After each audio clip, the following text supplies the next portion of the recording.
한반도 평화가 공동의 이익임을 외친 한일 중 대선을 앞두고 셈법이 복잡한 미국.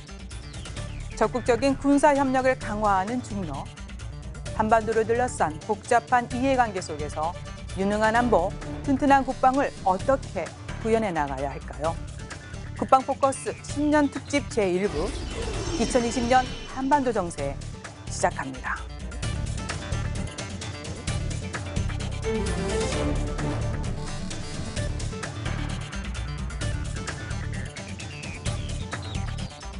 한반도의 평화가 삼국의 공동이익에 부합한다는 데 인식을 같이 했고, 소통과 협력 강화로 비핵화와 평화 정책을 이끌어낼 수 있을까요? 복합적으로 전개되는 안보 상황 속에서 군비 경쟁은 심화되고 위기와 반전의 가능성이 공존하는 2020년 세계 그리고 한반도. 지금부터 전망과 해법을 살펴보겠습니다. 시청자 여러분 안녕하십니까? 윤지연입니다. 지금부터 2020년 한반도를 둘러싼 국제정세 변화와 과제를 살펴보겠습니다. 함께 분들 소개해드리죠. 공평원 성신여자대학교 안보학 교수 나오셨습니다. 안녕하십니까. 김용현 동국대학교 북한학 교수 나오셨습니다. 네, 안녕하십니까. 박원곤 항동대학교 국제지역학과 교수 나오셨습니다. 네, 안녕하세요. 김영준 국방대학교 안전보장대학원 교수 나오셨습니다. 안녕하세요. 경자년 새해가 밝았지만 국제정세는 연말부터 지속된 먹구름이 좀처럼 거치지 않는 듯한데요. 전문가들은 2020년 국제정세 어떻게 보고 있는지 안보 기상도에 대해 먼저 의견 들어보겠습니다. 네, 공 교수님. 네, 새해 벽두에 쾌청한 날씨를 예보하고 싶은데 흐린 날씨를 예보할 수밖에 없어서 답답한 심정입니다. 전반적으로 흐리고 때로는 폭풍우도 치는 그런 날씨가 예상이 되고요. 네. 때로는 뭐 맑은 날도 있겠지만 또 미세먼지 때문에 숨쉬기가 거북스런 그런 기상이 되지 않을까 생각을 합니다. 한반도 비핵화를 두고 미북 간의 협상이 중단된 상태에서 북한은 또 강경한 어떤 태도를 견지하려고 지금 하고 있는 이런 상황이 아마 그런 영향이 우리에게는 폭풍으로 다가오지 않을까 네. 생각을 하고요. 또 남북 간의 어떤 그 협력이 거의 진전을 보이지 못하고 있는 이런 상황, 그다음에 방위비 분담금의 절충점을 찾지 못하고 네. 동맹인 미국과의 어떤 줄다리기를 하고 있고 또 이런 것들로 인해서 동맹 관계가 만약에 소원해진다 그러면 이러한 요인들이 아마 미세먼지에 비유할 수 있지 않을까 네. 생각합니다. 네. 안보 기상도를 미세먼지에 비유해 주셨습니다. 네, 김 교수님, 새해 안보 기상도 좀 짧게 정리해 주시죠. 우리 네. 공 교수님께서 날씨 여러 그 가능성들을 말씀하셨기 때문에 거기에 뭐 길게 이야기할 필요는 없을 것 같고요. 제가 볼 때는 뭐 먹구름이라는 표현을 썼습니다만 지금 현재 상황 먹구름은 아니라고 봅니다. 구름이 끼어 있는 정도인 것 같고 그 구름은 언제든지 해소될 수 있는, 다시 말씀드리면 구름이 서서히 걷히면서 한반도의 날씨도 쾌청한 날씨로 네. 바뀔 수 있는 그런 상황은 앞으로 충분히 가능하다라고 예. 봅니다. 2020년도 올해의 모습은 결국 한반도 비핵화 평화체제 프로세스의 진전을 위해서 네. 북미 실무회담부터 북미 정상회담 또 남북 정상회담, 뭐 가능하다면 남북미 정상회담으로 가는 예. 그런 경로를 만들었으면 좋겠다는 생각이 들고요. 그 과정에서 남관계도 2032년 남북 공동올림픽 개최와 관련된 남북의 충분한 협력 속에서 이건 희망사항이기도 합니다만 네. 올해 남북 공동올림픽이 결정되는 그런 해가 되기를 기대하고 있습니다. 네, 교수님은 굉장히 희망적인 전망을 많이 해주셨습니다. 먹구름은 거칠 수 있다. 네, 박 교수님. 예, 저는 뭐 국제 정세 측면에서 볼 때는 천둥 번개가 치지는 않는데 칠지 모르는 그런 불안한 먹구름이 저도 있다라고 판단이 됩니다. 뭐 이미 우리가 많이 경험을 했습니다만 전 세계가 이른바 자국 우선주의, 특히 민족주의에 기반한 영합 그런 그 여러 가지 대중 영합주의가 지금 확산되고 있는 네. 그런 추세는 뭐 계속 새해에도 지속될 것이다라고 판단이 되고요. 뭐 또 가장 큰 것은 역시 트럼프의 미국이 어떻게 갈 것이냐. 이미 지난 3년여 동안에 우리가 충분히 경험했던 것처럼 기존의 세계 질서를 지금 많이 변화시키고 있지 않습니까? 특히 올해는 이제 선거도 있기 때문에 뭐 전 세계가 지금 주목을 하고 있고요. 더불어서 한반도에 직접적인 영향을 주는 미중 갈등도 여전히 심화되고 지속될 가능성이 있다. 그래서 그것이 과연 천둥 번개로까지 연계가 될 것이냐 아니면 여전히 폭풍 전야처럼 먹구름으로 남을 것이냐. 그것은 우리가 좀 더 주목해야 봐야 할 그런 사안이다라고 판단합니다. 네. 김 교수님, 새해 안보 기상도 어떻게 보고 계세요? 기상 채널에 나온 느낌이 드는. 예, 저는 좀 더 큰 안목을 갖고 본다면 지금 뭐 박원 교수님 말씀하고도 비슷한데요. not very good이지, 예, very bad는 아니다 그렇게 네. 보고 있습니다. 사실 선거의 해죠 올해는. 미국 대선, 좋든 싫든 전 세계가 주목을 하고 있고요. 선거가 있던 해에 우리가 무력 충돌이 얼마나 있었느냐를 본다면 사실 선거의 해 자체에는 큰 무력 충돌을 감행하지 않는 것이 일반적이라고 볼 수 있죠. 희망적으로 볼 수 있는 부분이 도쿄올림픽이 하나 있어요. 저희가 봐서 기회의 창으로 삼을 수 있는 좋은 구실이 준비되고 있기 때문에 앞에 김영 교수님 말씀하셨듯이 저희가 이 기회를 일본도 살리고 싶어 할 거고 트럼프 대통령도 살리고 싶어 할 겁니다. 한국과 북한도 이런 부분들을 좀 주목을 해야 되고 북한이 도발을 하지 않겠느냐 우리 모두가 크리스마스 선물을 기다렸지만 사실은 북한이 관광지 개발하고 이런 것들을 네. 우리가 주목을 하지 않는 것도 좀 의아합니다. 사실은 관광지에서 중국 관광객을 모집하려는 나라에서 전쟁 불사 상황을 기다리는 거는 넌센스거든요. 저희가 도발의 가능성도 대비해야 되지만 김정은이 대전략 차원에서 네. 쿠바 모델이라고 하는 관광지 개발을 통한 경제 개발에 얼마나 몰두하고 있는지 다시 한번 확인이 됐기 때문에 예. 우리가 너무 우울하게 볼 필요는 없다. 네. 그렇지만 미중 패권이라든가 이런 국제적 긴장도는 우리가 주목해서 대비해야 된다. 저는 그렇게 네. 봅니다. 동북아를 둘러싼 안보 기상도에 이제 영향을 미치는 많은 변수는 있지만 또 돌파구도 같이 이제 합류하고 있기 때문에 가능성은 다양하다 보겠습니다. 김 교수님, 지난 네. 연말입니다. 1박 2일.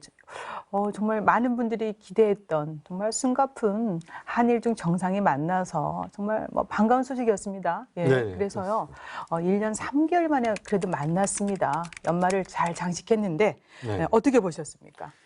베이징에서 회담이 있었고 또 청두에서 회담이 진행이 됐습니다. 결국 한중, 한일 또 한중일 정상들의 만남이 1년 3개월 만에 열렸다. 저는 그 자체가 의미가 있다고 봅니다. 그러니까 한일 간에는 여러 가지 뭐 지소미아 문제를 예. 포함해서 역사 문제나 그 갈등이 최고조에 이르렀던 게 작년이었고 그렇지만 또 한중일 정상 간의 만남, 또 한일 정상 간의 만남을 통해서 그것의 어떤 변화를 모색할 수 있는 그런 계기는 네. 저는 만들어졌다. 그 회담에서 좋은 결론이 나지는 않았지만 그 만남 자체로 의미가 있다고 봐야 될 것 같고요. 예. 또 한중일 정상의 이런 만남이 지난 연말에 북한의 그런 그 강경한 행보에 또 그것을 또 막는 역할도 일부분 했다라고 봐야 될 것 같고 네.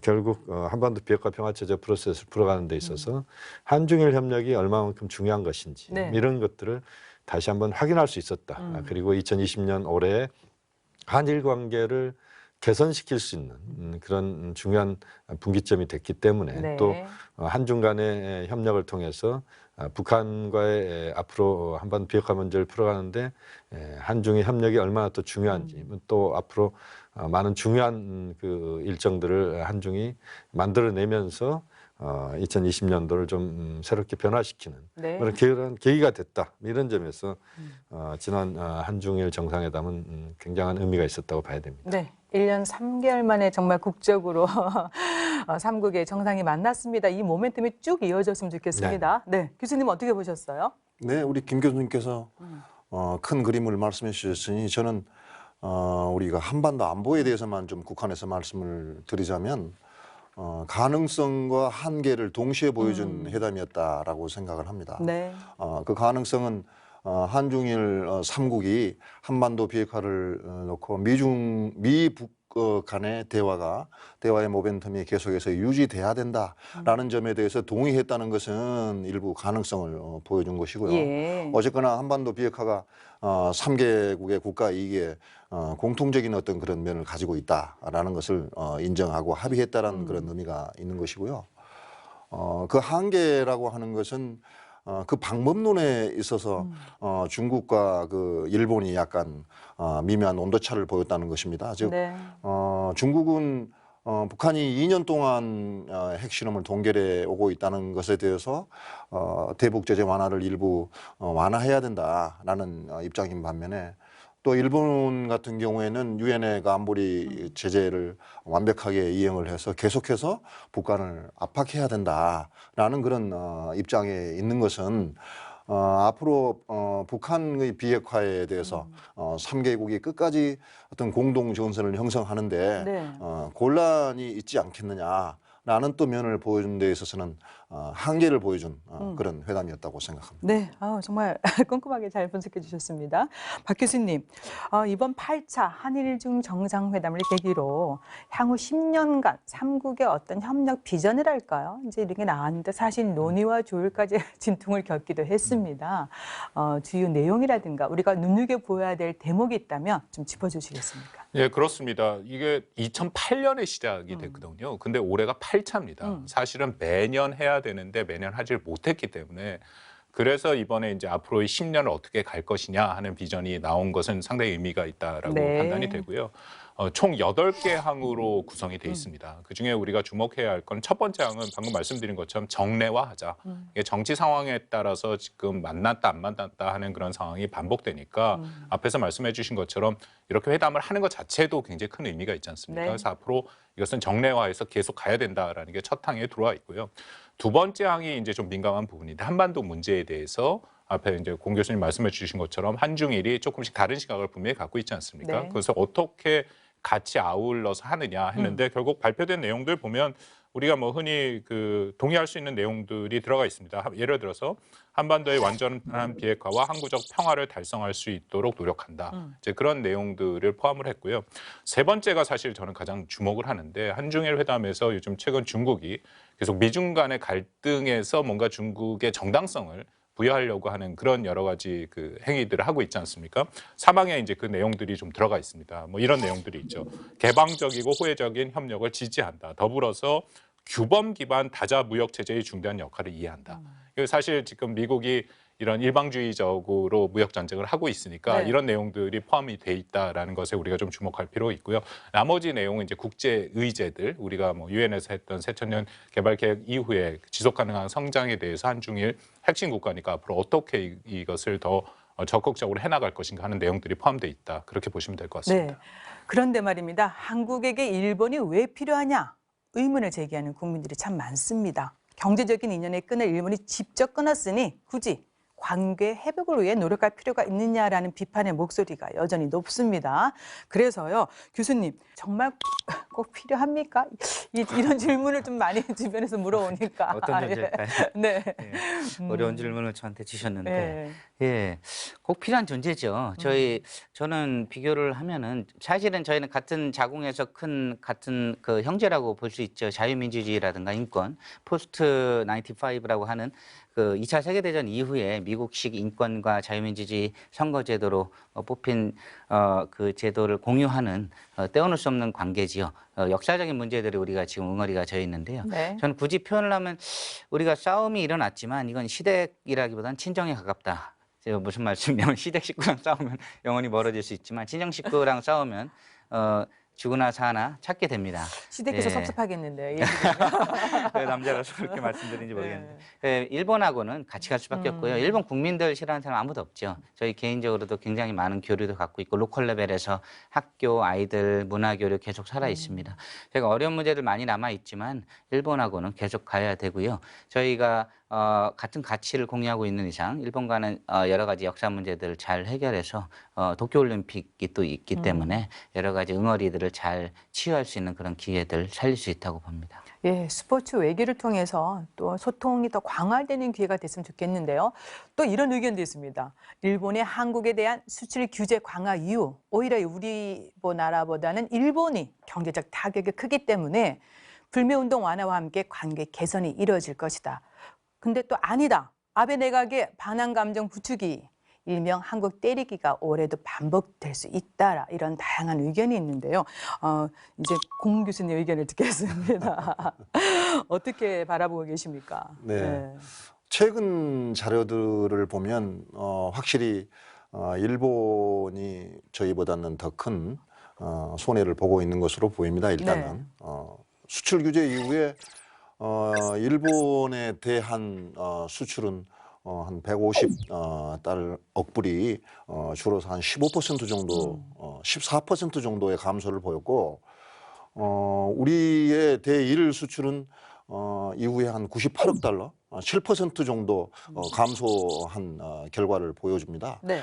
거기다 지난 8월부터 10월까지 3개월간 일본을 찾은 우리 국민의 그 방문객 수가 전년도 동기간 대비 한 100만 명 정도가 감소했다는 그런 데이터를 보면 단기적으로는 일본이 더 큰 손해를 보고 있는 것처럼 보이는데 네. 사실은 대부분의 전문가들이 장기적으로는 한국에 더 불리할 것이다라고 판단을 합니다. 일단 우리의 경제적인 규모가 작고 이런 면들 때문에 우리가 더 장기적으로는 불리할 것이다라는 의견들을 많이 내놓는데요. 사실은 내년 또 우리 정부 예산 중에 일본의 한국에 대한 경제제재를 보존해주기 위한 예산이 2조 달러가 편성돼 있다는 것은 네. 장기적으로 우리가 그만큼 불리한 상황에 놓일 가능성이 있다라는 것을 의미를 합니다. 네. 그래서 장단기적으로 비교를 해볼 때 종합을 해보면 사실은 이런 문제는 승자도 없고 패자도 없는 그런 결과를 우리가 예측할 수 있지 않겠습니까? 그래서 어떤 목적 없는 경제적 갈등은 해소돼야 되고 네. 또 해소될 것으로 생각을 합니다. 한일 관계 뚜렷한 해법은 없지만 또 우리가 노력은 해야 되는데 교수님 뭐 해법 없습니까? 문재인 정부에서도 굉장히 많은 고민이 있었을 것 같아요. 지소미아 여러 가지 이제 의견도 많이 있지만 소위 안보 전문가들 사이에서는 잘못된 결정이라고 얘기하시는 분들도 다수가 있고요. 저는 사실 지소미아를 일시적으로 종료했다, 연기했다는 것은 우리가 갖고 있는 카드가 몇 되지 않은 상태에서 사실 미국이 우리에 대해서 굉장히 많은 불편을 호소하지 않았느냐라는 여론들도 있었지만 네. 사실 저는 지금 문제를 풀기 위한 여러 가지 방식 중에는 대단히 의미 있었던 결정이라고 보고요.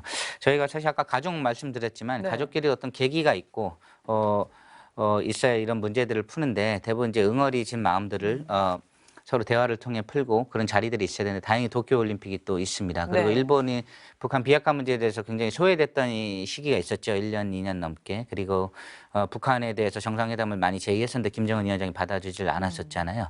이번 도쿄올림픽에서 일본이 일정 정도의 동북아시아에서의 본인이 북한 문제에 있어서 호스트 역할을 할 수 있는 정도의 비중을 주고 그 문제를 해결하는데 본인들이 일정 정도 기여를 할 수 있는 어떤 레버리지를 많이 준다면 네. 이런 것들을 계기로 일본에서는 체면도 살리고 저희 입장에서는 여러 가지 문제를 풀 수 있는 어떤 묘안이 되지 않을까 예. 저는 개인적으로 생각을 해봤습니다. 그런 해법이 좀 잘 잘 활용됐으면 좋겠고요. 김 교수님, 그런데 이제 한일 관계 갈등 초반에 네. 미국의 역할이 있느냐 없느냐, 좀 소극적이지 않느냐 네네. 이런 목소리가 있고 최근에 들어서는 또 미국이 적극적인 중재 역할도 하는 모습을 보이는데 네. 계속해서 어떤 미국의 역할이랄까요? 한일 예, 예. 관계 푸는 데에 우리가 기대할 수 있는 부분이 있다면 어떤 점일까요? 뭐 역시 이제 한일 관계를 푸는 데 있어서는 한 세 가지를 우리가 생각을 해봐야 될 것 같습니다. 하나는 한일 당국이 결자 해제 입장에서 문제를 푸는 노력이 있어야 되는 것이고 또 하나는 양국 국민들 사이에서 그런 감정적인 부분들을 억제하고 좀 쉬운 것부터 한일 관계를 풀어가고자 하는 그런 의지가 좀 중요하다고 봅니다. 네. 또 하나 이제 중요한 것은 한일을 둘러싼 외부 환경이 역할을 해야 되는 건데 네. 그 중에서 말씀하신 것처럼 이제 미국의 역할이 매우 중요하다고 봅니다. 그러니까 미국은 미국의 전략적 입장에서 봤을 때 한일 갈등이 미국에 전혀 이롭지가 않죠. 또 미국은 그것을 잘 알고 있습니다. 네. 그렇기 때문에 미국이 적극적인 역할을 저는 올해 더 할 거라고 보고요. 또 한반도 비핵화 평화 체제를 풀어가는 데 있어서도 한일 간의 균열이 생긴다는 것은 결국 비핵화 평화 체제 프로세스에 여러 가지 난관을 조성케 할 수 있다. 이런 점도 미국이 적극적으로 나설 수 있는 그런 명분과 계기가 될 수 있다고 봅니다. 예. 그래서 올해는 이제 좀 더 그런 한일 당사자 또 한일 국민 또 미국이 또 중국, 일본, 중국, 러시아까지 포함해서 이들 국가들이 많은 그런 노력을 기울인다면 좀 더 좋은 방향으로 한일 관계는 개선될 수 있다. 네. 그래서 비가 온 뒤에 땅이 더 굳어질 수 있는 그런 관계로 가야 된다라고 봅니다. 네. 박 교수님, 한일 관계 이 갈등을 푸는 것에 미국이 정말 적극적인 중재에 올해 기대해도 될까요? 어떻습니까? 결국 한일 갈등을 다 좁혀서 얘기를 하면 재작년 10월에 우리 대법원 판결에 따른 전범 기업들의 배상 판결이죠. 결국 그 징용자 문제인데 그것이 해결이 안 되면 나머지가 다 어렵다라고 생각을 합니다. 일본이 징용자 문제랑 상관없이 자신들의 수출 규제라고 얘기하는데 이것은 다 알다시피 징용자 문제에 대한 아주 노골적인 보복 행위가 네. 맞는 것이고요. 그렇기 때문에 결국 징용자 문제를 해결해야 되는데 이것도 그렇게 간단한 문제는 아니죠. 그래서 지금 임 교수님 말씀하신 것처럼 미국이 역할을 해주면 좋은데 우리가 트럼프 행정부를 제대로 읽을 필요가 있습니다. 제가 늘 아쉽게 생각하는 것이 오바마 대통령이었으면 그 당시의 행정부였으면 어떻게 했을까. 작년에 그런 일들이 거기까지 발생을 안 했겠죠. 벌써 오바마 대통령이 직접 나서서 한국과 일본의 각각 지도자들과 함께 뭔가 풀어나가려 하는 그런 노력을 수도 없이 했을 것입니다. 우리가 지난 경험을 했습니다만 2015년 위안부 합의도 합의의 정당성과 그거를 별개로 하고 미국이 어쨌든 역할을 해서 당시에도 한일 관계 매우 안 좋았는데 네. 오바마 대통령이 그것을 풀어나가는 데 기여를 한 것은 사실이거든요. 트럼프 대통령은 우리가 지난 3년 경험을 했습니다만 자국 우선주의 그리고 늘 이 손익 계산이 앞서기 때문에 한일 간의 이 한미일 간의 안보 협력 매우 중요하죠. 전략적으로 사활적인 것이 맞습니다. 근데 네. 그럼에도 작년에 우리가 경험을 했습니다만 지소미아 문제에 대해서 트럼프 대통령이 단 한 번도 얘기를 한 적이 없습니다. 그러니까 트럼프 대통령의 입장에서는 오히려 한일 갈등이 계속 지속이 되고 악화되면 여기를 통해서 미국이 어떤 이해를 더 반영할 수 있을까 그런 계산을 한다라는 걸 우리가 충분히 염두에 두고 이번에 있어서는 미국이 도와주면 좋지만 그렇지 않더라도 한일 간에 일단 대화의 물꼬는 튼 상태고요. 징용자 문제에 대해서 양국이 전향적인 여러 가지 것들을 논의해서 풀어나가는 다시 말씀드리면 좀 아쉽습니다만 미국에 대해서 너무 많은 기대를 할 수는 없는 그런 상황이다라고 판단합니다. 네, 교수님께서는 미국의 적극적인 중재는 안 보일 수도 있다. 결국은 한일 양국 간의 적극적인 노력이 정말 필요한 것 같고요. 이제 한중 관계에 대해서 좀 질문을 드리겠습니다. 최근에 이제 대통령께서 잠시 섭섭할 수 있지만 역사적으로 결코 멀어질 수 없는 양국 간의 이제 역사와 문화 이제 공유하기 때문에 이런 말씀을 하신 것 같습니다. 정말 적절한 표현 아닐까 싶은데 김 교수님 한중 정상회담 이번에 어떻게 보셨습니까? 한중 정상회담 매우 좋았다는 평가들 많이 지배적이고요. 시진핑 방한 얘기도 지금 나오고 있잖아요. 사실 그 전에도 여러 번 방안을 조율질하다가 와서 뭔가 이뤄내지 못하는 방안을 왜 하느냐 이런 얘기들이 이제 중천문가들 사이에서 나오면서 구체적인 진전은 없었던 상황입니다. 지금은 이제 그거보다 발전된 단계인데 저희가 고려해야 될 거는 중국은 여지없이 북한 문제 풀 수 있는 가장 중요한 핵심 조력자이고요. 동시에 이제 미중 갈등 박 교수님께서 여러 번 얘기하셨지만 미중 갈등에 있어서 미국이 우리 정부를 친중으로 경도된 게 아니냐라는 이제 우려들 많이 쏟아내고 있는 상황에서 우리가 포지셔닝을 어떻게 해야 되느냐. 이럴 때는 아무래도 이제 민감한 안보라든가 정치 문제보다는 좀 더 소프트한 의제들을 좀 다루면서 중국이 아마 중거리 미사일 관련한 여러 가지 얘기를 꺼낼 수도 있지만 공식적은 아니지만 네. 저희가 그런 문제는 어떻게 지혜롭게 잘 피해 나갈 수 있는지 이런 것들에 대한 준비가 좀 확실히 돼야 될 것 같고요. 문화적이라든가 여러 가지 다른 문제에 대해서는 공고한 협력을 보이는 게 좋을 것 같습니다. 네. 역사적으로 중국과 일본은 절대 친해질 수 없다고들 하지 않습니까? 그런데 이번에 시진핑 주석이 일본 방문을 사실화했습니다. 이게 어떤 의도이고요? 중일 양국 간에 어떤 일이 벌어지고 있는 건지, 예, 공 교수님. 반가운 소식이기도 하면서 또 뭔가 있지 않을까 이런 얘기들 많이 하는데 우리에게 미치는 영향 때문이지 않을까 싶은데. 네. 다들 알고 계시는 대로 중일 간의 관계는 2010년에 센카쿠 부근에서 어선 충돌 사건, 그다음에 12년에 일본이 센카쿠를 또 국유화하고 13년에는 또 아베 총리가 야스쿠니 신사를 참배하고 이런 일련의 사건들 때문에 아마 1972년에 양국이 국교 정상한 이후로 최악의 그런 관계를 유지하고 있었다. 네. 이렇게 볼 수 있겠고요. 그런데 작년 10월에 아베 총리하고 시진핑 주석이 삼원칙에 합의를 하죠. 그래서 경쟁에서 협조로, 이협보다는 파트너로, 그다음에 자유롭고 공정한 무역 체제의 발전이라는 삼원칙에 이제 합의를 함으로 해서 해빙기를 맞고 있다고 네. 보여집니다.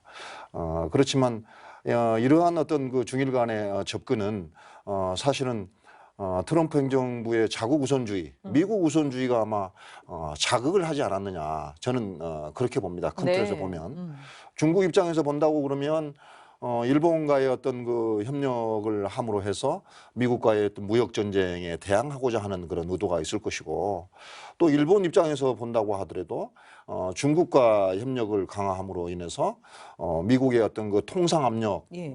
그다음에 동북아에서의 어떤 정세 변화에 대응하고자 하는 그런 의도가 있기 때문에 큰 틀에서 본다 그러면 트럼프 행정부의 자국 우선주의가 자극제가 되지 않았나, 저는 그렇게 보는데, 물론 이제 일본과 중국 간의 이 가까워지는 거리는 명백하게 한계가 있을 것이라고 생각을 합니다. 전에 말씀하신 대로 중국과 일본의 그 국민들 간에도 서로 좋지 않은 감정이 존재하는 게 분명하고요. 특히나 미국이 인도 태평양 전략을 언급을 하면서 중국이 어떤 국력이 커지면 커질수록 한, 미, 일 이 삼각동맹을 강조를 하고, 더 크게는 호주와 인도까지 포함한 어떤 그런 안보 동맹 내지는 안보 협력을 강조를 할 것이기 때문에 네. 중국과 일본이 가까워지는 것은 명백한 한계가 있을 것이다. 그래서 미중 간의 어떤 그런 갈등 구조 속에서 우리만큼은 아니지만 네. 일본도 상당히 좀 어려운 그런 입장에 있지 않을까 예. 생각을 합니다. 네. 이렇게 이제 중국의 시진핑 국가주석이 방위를 이제 기정사실화 했습니다. 좀 뭔가 이제 풀어질 수 있는 좋은 계기가 될 것 같은데, 교수님, 반면에 한국 방문에 대해서는 하겠다지만 이걸 기정사실화하지는 않았습니다. 그래서 이제 여러 가지 얘기가 나오지 않습니까? 방일이 이유가 될 것이다, 아니면 방일 패키지로 들어가지 않겠느냐라는 것인데, 그 중국이 바라보는 한국과 일본, 즉 온도차가 있는지, 그리고 향후 한중 관계 전망을 해본다면 어떻습니까? 지금 이제 질문하신 것을 다 정리하자면 그게 논문 한 편 될 것 같은데요. 그럼 시진핑 주석 언제 방문할까요, 그럼? 시진핑 주석은 네. 제가 볼 때는 올 상반기에는 방문할 거라고 봅니다. 네. 시 주석 입장에서도 그렇고 전체적으로 이제 한반도 문제가 어떻게 풀려갈 수 있느냐, 이게 이제 가장 중요한 2020년의 화두가 될 거라고 보는데요. 역시 이제 시 주석의 방안이 한반도 비핵화 평화 체제 프로세스를 풀어가는 데 있어서도 매우 긍정적으로 작용할 수 있다고 봐야 될 것 같고요. 네. 또 그동안 이제 한중 간의 사드 문제를 포함해서 여러 가지 좀 우리가 극복해야 될 문제들이 아직 정리가 좀 덜 됐습니다. 네. 이 문제들이 빨리 정리가 되어야만 그 과정에서 한중 협력 또는 한국과 중국, 미국, 일본, 러시아의 협력, 그것을 통해서 북한의 비핵화 문제에 대한 북한 적극적인 행동을 또 만들어내는, 네. 그것이 저는 굉장히 중요하다고 봅니다. 그런 차원에서 보면 시 주석의 방안이 빨리 이루어질수록 한중 모두에게 이롭다. 네. 또 주변 국가들에게도 역시 마찬가지고, 저는 북한도 한중 정상회담을 반길 거라고 봅니다. 그 과정에서 북한이 좀 더 자신이 나갈 수 있는 그런 멍석을 한중이 좀 깔아줄 수 있는 그런 것도 북한은 기대할 거라고 보고, 네. 김정은 위원장도 역시 같은 생각이라고 봅니다. 그런 점에서는 한중 정상회담이 최대한 빨리 개최돼야 되고, 네. 또 올 상반기 안에 개최가 될 거라고 저는 보고 있습니다. 네. 나머지 부분은 네. 다시 또 답변하겠습니다. 그러니까 한국과 일본에 대한 온도차는 그렇게 크게 느껴지지는 않다는 말씀도 포함되어 있는 겁니까? 그렇습니다. 예, 알겠습니다. 그럼 박 교수님 의견을 좀 더 듣겠습니다. 지금 이제 교수님이 언급해 주셨지만 한중 관계 가장 최근에 불편했던 것이 이제 사드 배치 문제였는데 그래서 그럴까요? 어쨌든 뭐 계속 시간이 지나면서 매듭은 풀려가고 있는 것 같은데 언급해 주신 대로 북한의 비핵화 견인 그리고 우리나라 경제를 위해서 한중 관계 정말 원만하게 유지해야 되는데 어떻습니까, 교수님? 뭐 그렇습니다. 한중 관계 중요하다라는 거에는 이견이 있을 수 없죠. 더불어서 우리가 해야 할 통일이라는 과업을 앞두고 사실 중국이 만약에 적극적으로 방해를 한다면 통일이 매우 어렵다라는 것도 우리가 이미 다 알려진 사실이기 네. 때문에 중국과는 경제, 안보, 뭐 지정학적으로 다 얽혀 있습니다. 당연히 원만한 관계를 유지하는 것이 매우 중요하죠. 그럼에도 참 어려운 상황은 맞습니다. 왜냐하면 거듭 말씀드립니다만 미중 간의 갈등이 이게 단순하게 일회성이 아니라 많은 학자들이 지금 이미 동의를 하고 있는데 최소 30년, 뭐 길게 보는 그 학자는 100년까지도 갈 것이다라고 얘기하고 전방위적으로 지금 다 되고 있지 않습니까? 네. 이것이 단순히 무역 분쟁 외에도 기술, 에너지, 군사 분야까지 다 확대되고 특히 미국은 트럼프 행정부가 대외 정책에서 굉장히 비판을 많이 받는데 이른바 중국 때리기는 지금 미국에서 전반적으로 지지를 받고 있죠. 그리고 특히 중국을 그냥 단순히 길들이는 수준이 아니라 확실하게 이번에 좀 누르겠다라는 의지가 분명하거든요. 그러니까 이런 상황에서 동맹을 맺고 있는 미국 또 전략적 동반자 관계 우리가 말하는 한중 관계를 잘 유지해야 되는 한국의 입장에서 우리는 선택지가 점점 좁아들고 있는 것은 사실입니다. 그리고 특히 올해에는 그런 뭐 미국이나 중국이 이미 시작을 했습니다만 자기 편에 서라라는 압박이 계속 강화되고 있거든요. 그래서 참 쉽지 않은 선택을 지금 우리 앞에 두고 있다라고 판단이 됩니다. 그럼 어떤 선택지를 선택해야 이게 됩니까? 뭐 선택지에 대해서 네. 많은 논의를 작년부터 했었죠. 네. 근데 사실상 선택지가 말씀드린 것처럼 매우 제한됐고요. 좀 원론 차원에서 말씀드리면 일단은 미중 간의 이 변화를 우리가 좀 제대로 잘 이해하고 빨리 따라가는 것이 중요하고 두 번째는 이것이 한국한테만 국한된 문제는 아닙니다. 세계 모든 국가들, 특히 영내 국가들은 비슷한 압박을 받고 있죠. 물론 한국에 받는 압박이 훨씬 강하죠. 이게 지정학적으로 우리가 이 위치에 있기 때문에. 근데 그럼에도 비슷한 위치의 상황에 놓이는 국가들과 협력하는 것이 매우 중요하다라고 판단이 들고요. 어쨌든 불확실성이 저는 계속 증대되는 상황에서 한국은 여러 가지 선택지를 많이 보유하는 좀 네. 외교 정책의 유연성을 확보하는 것이 저는 중요하다라고 생각을 합니다. 네. 미국 대선 결과 여부가 정말 상당히 또 중요한 영향을 미치지 않을까 싶고요. 한편 미국은 아시아 3개국의 움직임을 예의주시하면서도요. 발등에 떨어진 불이 매우 뜨겁다. 바로 지난해 12월입니다. 미 연방 하원에서 탄핵안이 통과됨에 따라 11월 대선에 큰 변수가 생겼다. 또 현재 상황 어떤지 이런 거와 관련해서 의견을 좀 더 듣겠습니다. 김은지 교수님, 예, 뭐 예견은 쉽지 않겠지만 좀 정리 좀 부탁드립니다. 뜨거운 선거의 해가 네. 예, 다가오고 있죠. 19년도, 18년도 다 많은 이벤트들이 있었지만 20년만큼 버라이어티한 일들이 많이 남아 있는 해는 없을 겁니다. 저희 뭐 선거 스케줄만 보면 1월, 2월에 이제 슈퍼 튜스데이라는 민주당 경선 후보에서 굉장히 큰 날짜들이 남아 있고요. 7월에 이제 데모크라틱 내셔널 컨벤션이라고 이제 후보가 확정이 되고 11월에 이제 대선 후보가 결정이 되죠. 이 스케줄 속에서 낸시 펠로시가 이번에 이제 탄핵 기술적으로 부결이 될 걸 알면서도 탄핵을 시작을 했던 건 소위 지지층을 결집하고 재선의 불리한 국면을 맞이하고 식물 대통령을 만들겠다는 전략인데요. 대부분은 트럼프한테 불리하지 않을까라고 보지만 저는 그렇지 않다고 보는데요. 왜냐하면 지금 미국 선거제도 잘 아시지만 민주당을 지지했던 사람들이 트럼프를 더 싫어하는 건 별 의미가 없고요. 트럼프를 좋아했던 사람이 민주당으로 가거나 네. 선거 등록을 하지 않았던 인원들이 선거 등록을 하러 가야 되거든요. 근데 그런 일들이 벌어지기 위한 상황이냐라고 봤을 때는 저희가 트럼프 지지자들이 오히려 결집을 하는 상황들이 보이지 않느냐 그런 부분들을 놓쳐서는 안 되고요. 또 하나는 민주당이 지금 분열을 하기 시작했습니다. 어느 나라의 진보 세력이든 분열로 망한다고 얘기를 하지만 지금 엘리자베스 워넬이든가 샌더스가 내세운 무료 건강보험 이런 공약들 때문에 민주당 내에서는 다시 보수 파라고 할 수 있는 바이든이나 푸티지지가 다시 올라가고 있잖아요. 블룸버그도 출마를 했고요.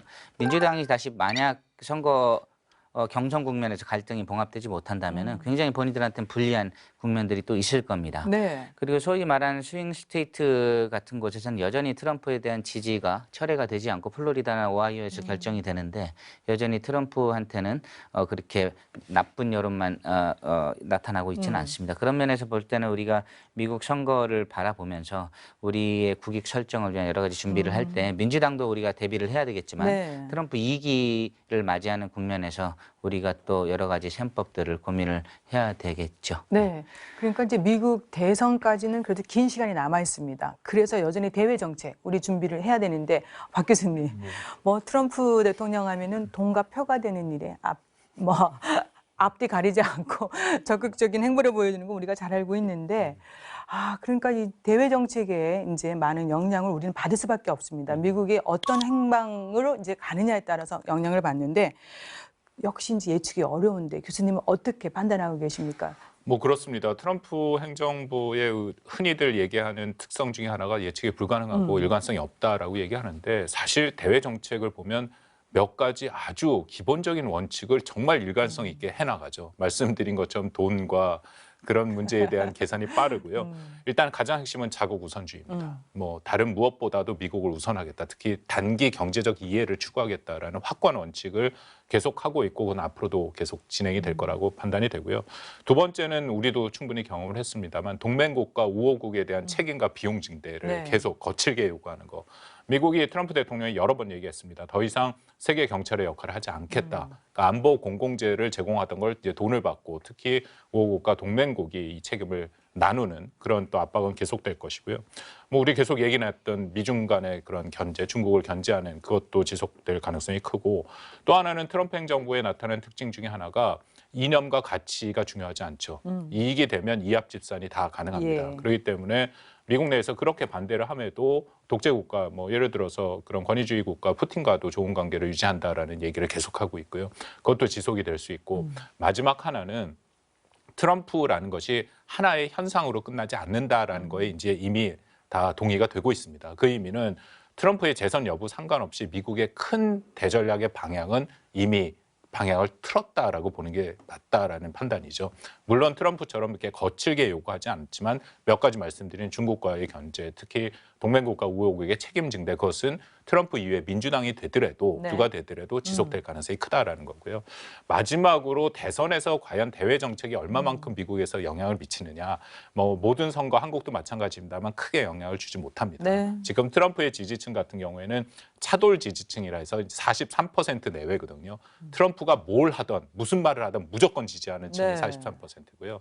부동층은 10% 정도밖에 안 됩니다. 그렇기 때문에 대외 정책에서 트럼프가 어떤 그 부정적인 영향을 받을 만한 여지는 그만큼 크지 않다. 역시 국내 정치, 경제가 핵심적인 변수로 작동할 것이다라고 판단합니다. 네. 미국의 대선 예측하기 어렵지만 일단 좀 더 추이를 지켜보도록 하고요. 그렇지만 미국 대선을 놓고 우리도 뭐 예측 어렵고 우리도 많은 기대도 하는 부분도 있고 또 변화도 기대하지만 가장 불편한 나라는 역시 중국이 아닐까 싶은데 교수님. 네. 중국의 대미 정책 현황 또 어떤 변화 뭐 대결 구도 등등 좀 정리 좀 해주시겠습니까? 뭐 역시 이제 중국도 미국 올 대선을 아주 촉각을 곤두세우고 예. 보고 있을 겁니다. 결론은 아마 이제 트럼프 대통령 재선으로 갈 가능성이 일단 높기 때문에 거기에 이제 많은 부분 중국의 대응이 준비되고 있을 거라고 보는데요. 네.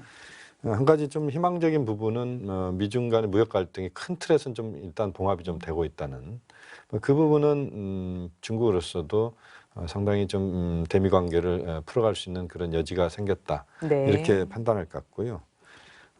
또 하나 이제 보면은 중국 입장에서는 결국 미국과의 그 대결 구도를 만들려고 하지는 않는 것 같습니다. 다시 말씀드리면 중국이 대국으로서 이제 성장했다고 자신들은 판단하고 미국과의 그 힘겨루기도 할 수 있다 이렇게 보지만 네.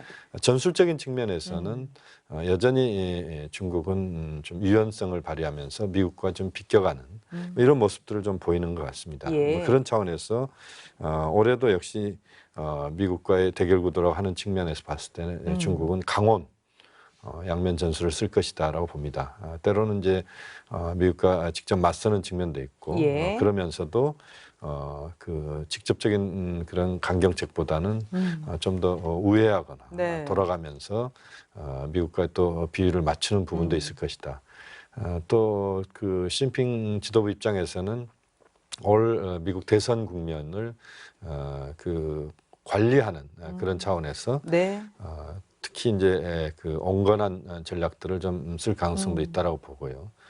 결국 이제 그렇게 보면 이런 미국과 중국의 대결 구도의 형성이 사실상 이제 한반도 비핵화 평화체제 프로세스에 어떤 식으로든 이제 영향을 줄 수밖에 없기 때문에 우리 입장에서도 이런 대결 구도로 가기보다는 좀 더 미중의 협력 그것이 결국 한반도 문제를 해결하는 데 있어서 매우 중요한 역할을 한다라는 그런 점에서도 우리 정부는 또 그와 관련된 많은 또 외교적 노력을 예. 가해야 된다라고 봅니다. 네.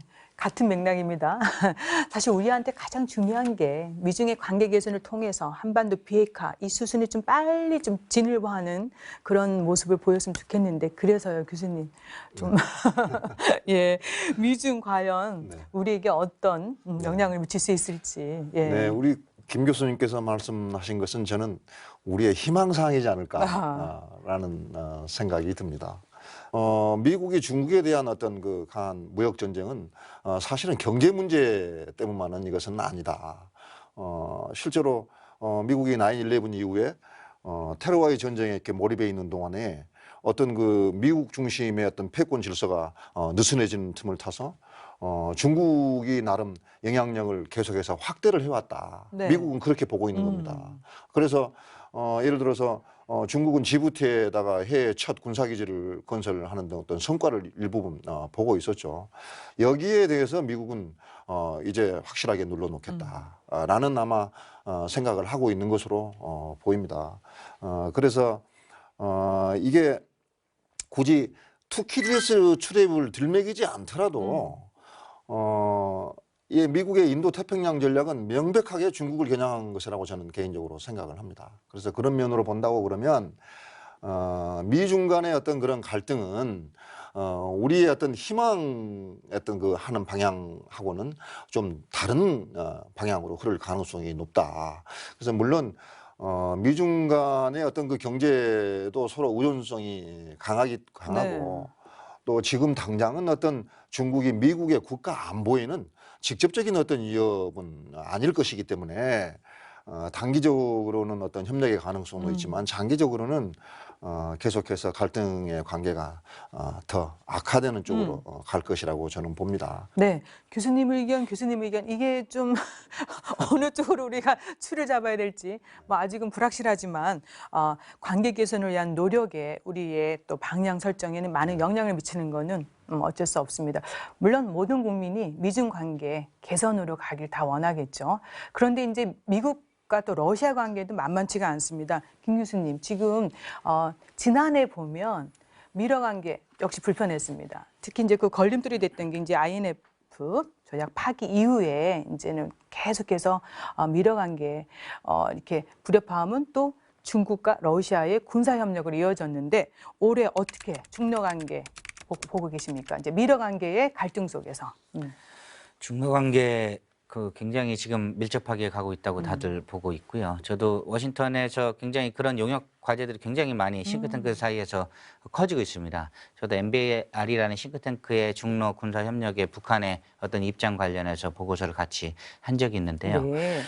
중러 관련한 그 연합 그 훈련 이런 강화들 추세는 사실 굉장히 주목해야 될 것이 2014년 10년대 포스탁 훈련이라고 러시아에서 가장 큰 훈련들에 보이지 않는 잠재적인 적국은 사실 중국이었습니다. 대량 지상군의 침공을 전제로 해서 그래서 모든 러시아 군사 전문가들이 중국을 사실상 경쟁자로 보고 있는 거 아니냐 그랬는데 18년에는 오히려 중국군하고 최초로 연합훈련을 실시한 것이죠.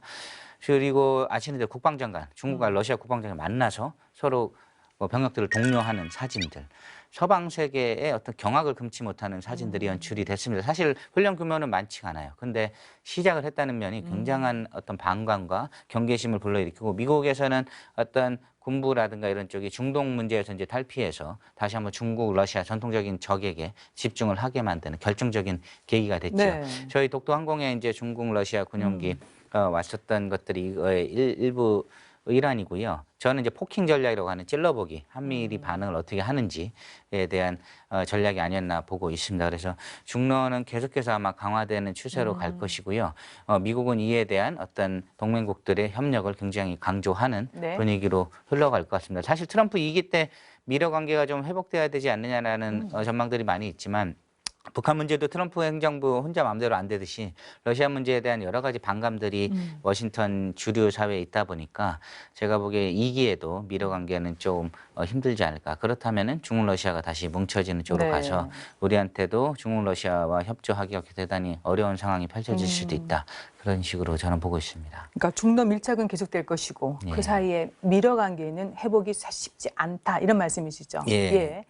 우리나라 정말 복잡한 지정학적 환경에 대외 의존도가 높기 때문에 또 외교적으로는 안보적으로 쉬웠던 적이 별로 없었습니다. 올해는 또 어떻게 돌파해 나가야 할지 안보 환경 변화에 따른 한미동맹의 발전 전략이 정말 필요한 시점인데 미국에 대한 의존도를 줄이고 동맹의 역량을 또 어떻게 형성해 나가야 될지 역시 또 쉽지 않은 과제입니다. 교수님 지혜 좀 주시겠습니까? 그렇습니다. 뭐 당장 단기 의제부터 해결해야죠. 방위 분담 협상을 원만하게 체결하는 게 매우 중요하고요. 또 전자권 전환이 본격화될 테니까 그것도 한미 간에 정말 물샐 틈 없는 공조하에서 제대로 된 전환이 이루어져야 된다고 생각하고요. 북한 위협의 가능성이 여전하지 않습니까? 거기에 대한 공동 대비도 뭐 군사 차원에서 동맹 차원에서 당연히 이루어져야 되고 더불어서 지금 뭐 거듭 우리가 말씀을 나누고 있습니다만 트럼프 행정부 들어서 동맹 정책의 이 불확실성 이 부분에 또 한미 동맹이 예외가 아니거든요. 네. 그러니까 이것을 우리가 뭔가 다시 확인하는 작업은 필요하다라고 생각을 합니다. 특히 미국의 동북안의 역할을 우리가 정확히 봐야겠죠. 중국을 견제한다라는 것은 분명하지만 그 외에도 도대체 미국이 정말 이런 개입의 의지가 있느냐. 그 의미는 영내에 방위 공약을 체결하고 있는 한국을 비롯해 많은 국가가 있는데 그 유사시에 미국이 정말 와서 우리를 도와줄 것이냐. 왜냐하면 지난 3년간 트럼프 대통령이 그것을 부인하는 발언을 적지 않게 했거든요. 뭐 대표적인 것 중에 하나가 심지어는 미일의 방위 조약도 이게 불평등하다라는 식으로 얘기를 했고 또 나토에 대해서 우리가 정말 나토를 도와줄 필요가 있느냐라는 얘기도 했기 때문에 이건 전 세계적으로 동맹의 안정성을 해치는 그런 발언들이기 때문에 한미 동맹 차원에서도 분명히 확인을 해야 된다라고 생각이 되고요. 더불어서 뭐 우리가 한국은 핵 능력이 없지 않습니까? 네. 그러면 전적으로 미국의 확장 억제 해구산을 포함한 그것에 우리가 의존을 해야 되는데 이것도 좀 흔들리는 모습이 적지 않게 있습니다. 그러니까 이 부분도 우리가 제도화를 확실하게 하는 그 방향으로 나가야 된다고 생각되고요. 가장 핵심은 이것이 단기 이익에 기반한 동맹이면 안정성이 흐트러질 수밖에 네. 없습니다. 결국 미국이 뭐라 해도 우리 가치, 자유민주주의 가치를 공유하는 국가 아닙니까? 그 국가와 다시 한번 가치에 기반한 동맹을 추구하는 그런 노력도 필요하다라고 생각을 합니다. 네, 동맹의 가치를 훼손할 수는 없습니다. 그리고 북한의 성탄절 선물 얘기가 나왔을 때 주한미군의 그 한반도 상공에서 대비태세 완벽히 또 보여주지 않았습니까? 네, 그래서 우리가 다양한 또 측면을 봐야 되겠는데 공 교수님, 미중 갈등이 심화되면은 사실 가장 불편한 국가가 대한민국입니다. 그렇죠. 예, 그래서요 동맹에 대한 우방국들에 대한 미중의 또 강압, 해유가 동시에 나타날 수 있는데 결국은 저희가 논의를 했지만 우리의 선택지가 정말 불분명합니다. 자, 그런 상황에도 불구하고 우리 국익도 챙겨야 되고요. 또 한반도 안보 중요하지 않습니까? 등등 고려해서 교수님이 바라보는 한중 관계 올해 어떻게 전망하시는지. 저는 방금 그 해유와 강압이라는 말이 귀에 확 와닿는데요. 네. 우리는 지난해 내지는 지지난해부터 사드 배치 문제를 놓고 중국이 우리에게 보인 태도, 네.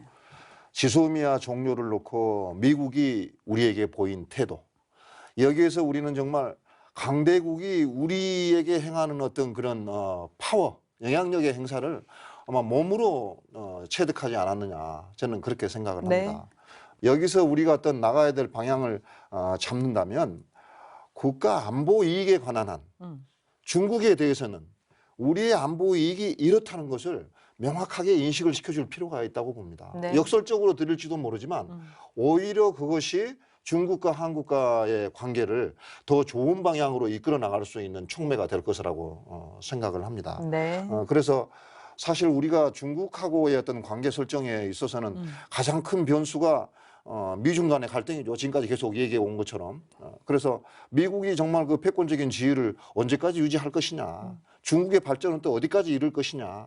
이 두 국가가 정말 계속해서 갈등 관계를 유지할 것이냐 아니면 협력 관계로 또 뭐 갈 것이냐. 이러한 것들이 큰 변수가 되겠죠. 네. 그 속에서 아마 우리가 우리 국가 이익을 찾고 나가던 방향이 결국 우리하고 중국과의 관계를 설정하게 되는 어떤 그런 방향타 역할을 하지 않을 것인가 저는 그렇게 생각을 합니다. 네.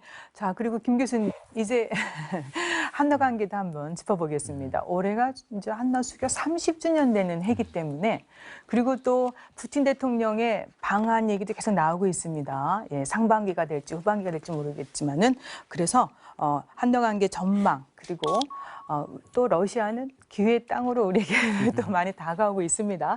협력을 강화한다면 어떤 이슈들이 중심이 될지 좀 짚어주세요. 사실 러시아랑 한국이 가장 좋은 협력을 할 수 있는 환경은 구축되어 있죠. 사실 유럽 지역에 비해서 극동 지역은 러시아에게 있어 실익이 더 중요한 땅이거든요. 네. 쿠릴 열도 같은 핵심 안보 지역을 제외하고는 경제적 이익을 극대화하는 게 가장 바람직한 지역입니다. 그렇기 때문에 동방경제 포럼이 시작됐고 예. 푸틴 대통령 때 강조가 됐었죠. 우리 입장에서도 북한 비핵화를 위해서 핵심 국가는 러시아죠. 에너지 뭐 철도 협력, 철도 공동체 얘기도 하셨지만 그런 부분들에 있어서 러시아는 핵심 파트너입니다. 그런 부분의 교집합에 있어서는 가장 좋은 상황을 맞이했는데요. 네. 아까 말씀드린 여러 가지 이제 중러와 어떤 미국과의 어떤 패권 구도 이런 것들이 우리가 좀 같이 점검을 해야 되는 부분들이 있겠죠.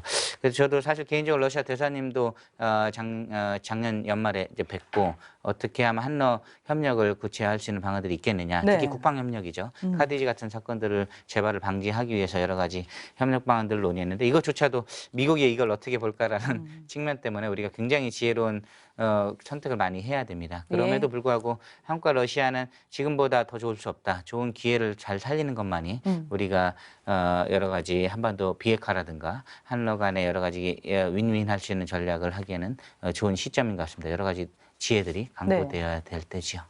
푸틴 대통령 방문은 또 언제 또 뭐 맞진 않을 수도 있겠지만. 예, 푸틴 대통령 방문 지금 여러 차례 얘기가 나왔었는데요. 한러 정상회담 때 우리가 많은 약속을 했었습니다. 그런데 그 약속들이 현재 실천되고 있는 건 하나도 없습니다. 역시 20년째 그러고 있는데요.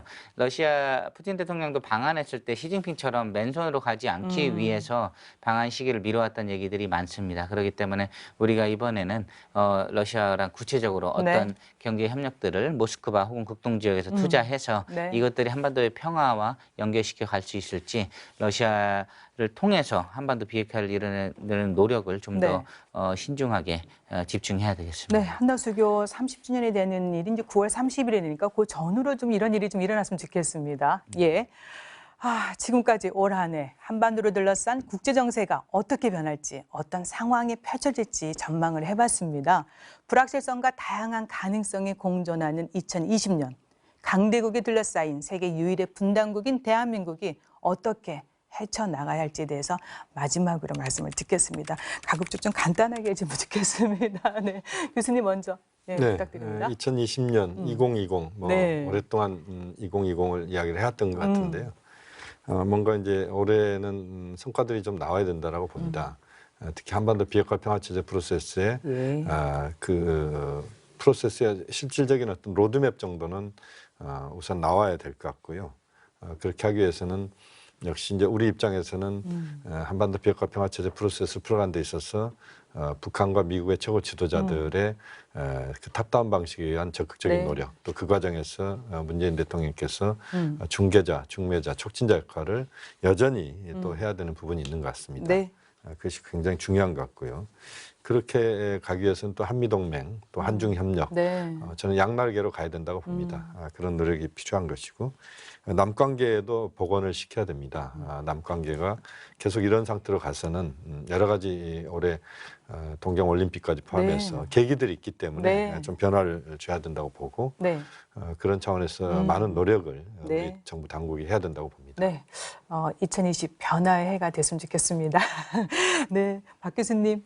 뭐 네. 두 가지 짧게 말씀드리면 일단 변화하고 있는 세계 및 영내 질서를 우리가 정확히 이해를 해야죠. 지금 안타깝게 또 다시 한번 강대국의 정치가 부활하고 있는 상황이고 그 첨예하게 대립되는 지역이 바로 이 동북아, 특히 네. 한반도라는 것입니다. 그렇기 때문에 우리가 우리의 한계가 분명히 있다. 안타깝지만 그것을 이해하고 이 변화의 폭과 깊이를 우리가 이해하면서 대처를 하는 것이 중요하고요. 두 번째는 좀 이미 늦은 감이 있습니다만 우리의 대전략이 필요하죠. 동맹을 비롯해서 계속 말씀드리는 동맹의 변화가 어디까지 이어질지 우리가 모르는 상황에서 모든 가능성을 열어놓고 동맹 자체는 수단이지 목적이 아니지 않습니까? 네. 그것까지 우리가 감안해서 한국의 대전략을 마련할 때다라고 판단합니다. 네, 아주 명쾌하게 정리해 주셨습니다. 네, 공 교수님. 네. 군인 출신답게 좀 간단하게 말씀드릴까요? 네. 정말 우리 주변국들의 어떤 그 힘의 구도가 바뀔 때마다 외부로부터 큰 위협을 받아왔습니다. 임진왜란이 그랬고 병자호란이 그랬고 조선 말기에 근세했던 그 조선의 수모가 이제 그랬던 것처럼요. 정말 답은 명백합니다. 우리 스스로의 힘을 기르는 수밖에 없습니다. 네. 그래서 그런 차원에서 우리는 우리 국가 안보에 대해서 좀 더 자신감을 가질 필요가 있다고 봅니다. 네. 이제 옛날에 그 힘이 약했던 그런 정말 약소 대한민국이 아니지 않습니까? 네. 그래서 좀 자신감을 회복을 할 필요가 있고요. 네. 특히나 동맹에 하지 않으면 안 된다. 이런 사고는 좀 지양할 필요가 있다라고 봅니다. 즉 다시 말해서 미국으로부터 멀어지는 것을 그렇게 크게 두려워할 필요 없다. 우리 스스로의 힘을 키우면서 우리가 헤쳐나갈 방향을 잡고 우리 스스로의 운명을 우리가 스스로 개척하겠다는 어떤 그런 자세가 필요하지 한 시대가 되지 않을까 싶습니다. 네, 역시 또 유능한 안보, 튼튼한 국방, 자주 국방을 또 강조해 주셨습니다. 네, 김 교수님. 예, 뭐 기승전 한반도 비핵화죠. 네. 저희가 미국한테 ICBM이 도달하지 않는 수준이 미국이 얻는 이익이라고 얘기하는 건 이제 너무 작은 선물 같아요. 미국 입장에서는 사실 중국이 가장 큰 적이기 때문에 북한을 이대로 방치하면 핵을 가진 북한이 중국으로 더 경도될 수 있다.